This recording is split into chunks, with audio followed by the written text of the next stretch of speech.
दोस्तों, जय मसीह की Bible story audio Hindi channel में आप सभी का स्वागत है। आज हम पवित्र शास्त्र बाइबल के एक नए ऑडियो स्टोरी से सीखेंगे।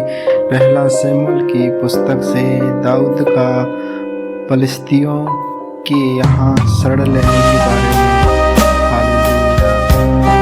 तब दाऊद सोचने लगा, अब मैं किसी न किसी दिन शाऊल के हाथ से नष्ट हो जाऊंगा। अब मेरे लिए उत्तम यह है कि मैं फलिस्तियों के देश में भाग जाऊं, तब शाऊल मेरे विषय निराश होगा और मुझे इज़राइल के देश के किसी भाग में फिर न ढूंढेगा।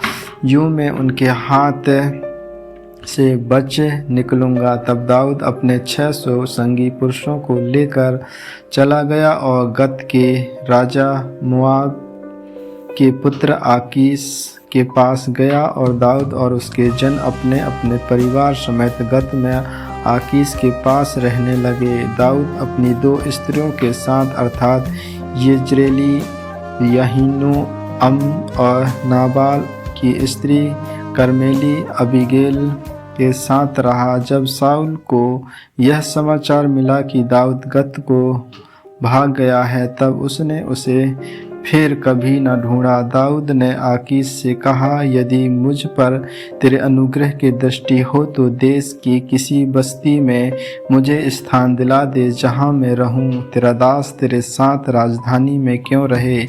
तब आकीश ने उससे उसी दिन सिकलग बस्ती दी। इस कारण से सिकलग आज के दिन तक यहूदा के राजाओं का बना है। फलिस्तियों के देश में रहते रहते दाऊद को 1 वर्ष 4 महीने बीत गए, और दाऊद ने अपने जनों समेत जाकर सूरियों, गर्जियों और अमलेकियों पर चढ़ाई की। ये जातियां तो प्राचीन काल से उस देश में रहती थीं जो सूर्य के मार्ग में मिस्र देश तक है। दाऊद ने उस देश को नष्ट किया और स्त्री पुरुष किसी को जीवित ना छोड़ा, और भेड़ बकरी, गाय बैल, गधे, ऊंट और वस्त्र लेकर लौटा और आकीश के पास गया। आकीश ने पूछा, आज तुमने चढ़ाई तो नहीं की। दाऊद ने कहा, हाँ, यहूदा, यरमेलियों और केनियों की दक्षिणी दिशा में।